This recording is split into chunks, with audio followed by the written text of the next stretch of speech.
Please subscribe Ito Money Vlog.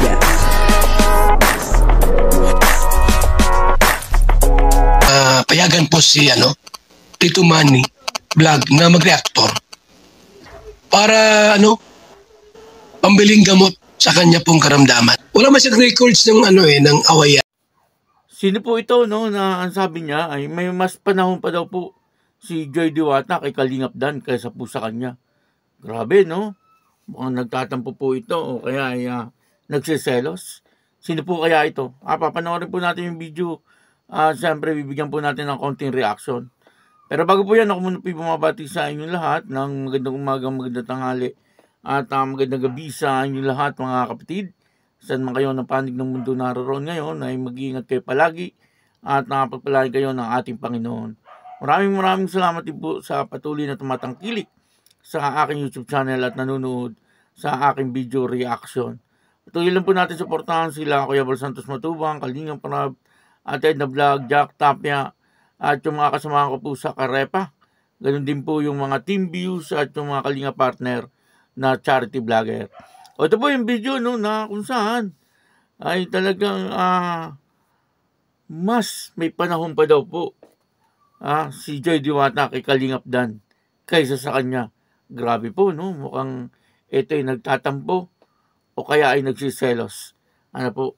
Ang kabuuan po ng video ito ay mapapanood po natin sa YouTube channel ni Kuya Neil. Ayan, suportahan po natin Kuya Neil. Bro, balita ko napadaan ka daw kila Nanay Imelda. Dumaan kami doon nila, Kuya Bal. Bumisita kami. Napanood mo na ba yung latest upload ko? Oo bro, yung bulong ni Nanay Imelda, nagtatampo daw. Pero nag-ano naman si Nanay. Kamusta naman? Ano lang naman daw yun? Joke lang naman daw. Ano naman daw kasi, alam naman niyang busy si Joy at may tiwala naman daw si Nanay. Alam mo bro, jokes are half meant. Si Nanay, no? Oo. Ikaw, palagi mo, joke lang talaga yun.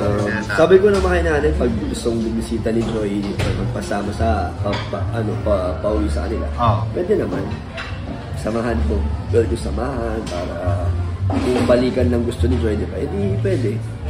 So, ano yung masasabi mo sa reaction mo dun sa sinabi ni Nanay Imelda na mas may oras na daw sa'yo si Joy? O hindi naman natin kinukuha yung buong oras na. Kasi din naman, nag-aaral din.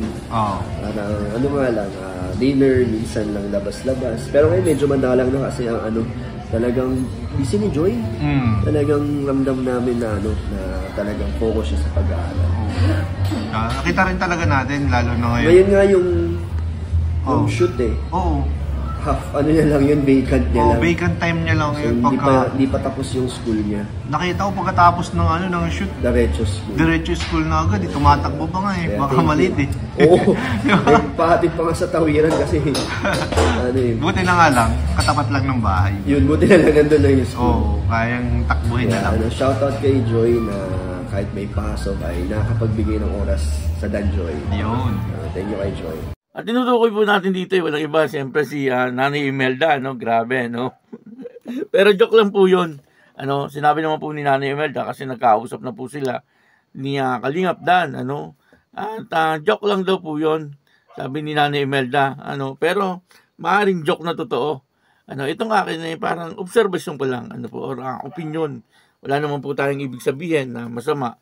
Natural lang naman minsan sa isang ina na talagang minsan ay nagseselos o kaya ay naghahanap ng kalinga ng isang anak, lalong-lalo na po na katulad ni Joy Diwata na talagang namang napakalambing at napakabait na bata, at masyadong mapagmahal sa pamilya, Sa ngayon ay talagang busy po etong si Joy Diwata, o gaya po nung naikwento ni Kalingap Dan, pagkatapos nga daw po nung shooting, para po dun sa teleserye, or doon po sa photoshoot, ay talagang nagmamadali daw po ito at halos tumatakbo na nga daw po upang sa ganun ay pumasok na sa school, kasi baka daw po malate na.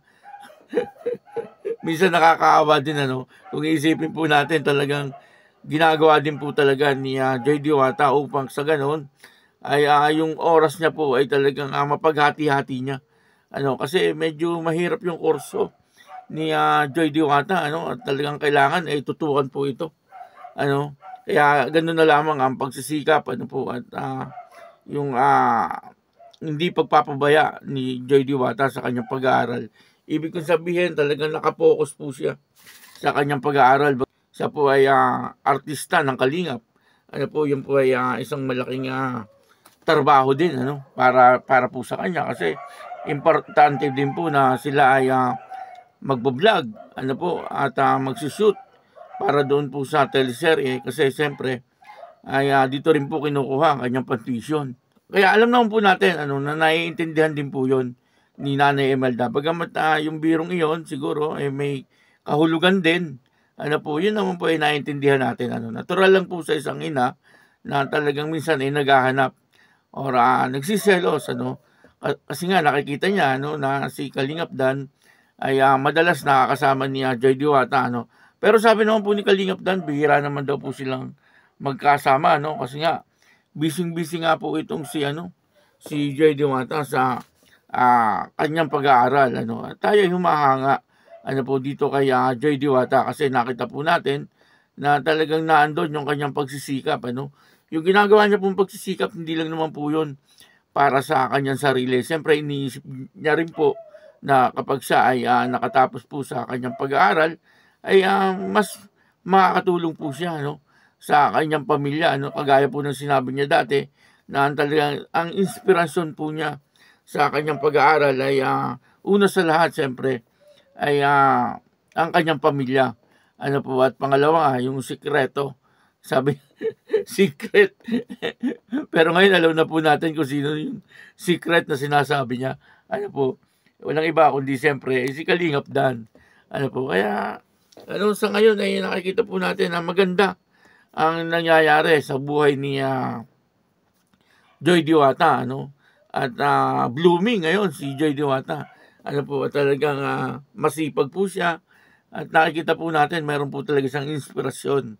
At maaaring si Kalingap Dan ang inspirasyon po ni Joy Diwata. Para lang parang lang. Yun po ay opinion ko lang or sa nakikita ko lang sa ngayon. Wala po akong katiyakan doon. Kasi hindi naman po yun ang galing sa kanilang mga bibig. Kumbaga, parang sa nakikita lang po natin, sa nangyayari sa teleserye. Sabi naman po ni Kalingap Dan na kung ano daw po yung nangyayari sa teleserye, ay makatotohanan daw po yun. Ibig sabihin, kung ano nangyayari doon, ay talagang totoong nangyayari. Kaya naniniwala tayo na yung nakikita natin sa teleserye, ay yun din na nangyayari sa kanilang dalawa. Kaya yun, maraming salamat po sa inyong lahat. At ako po si Tito Manny Vlog na nagsasabing God bless you all. Diyos mabalos.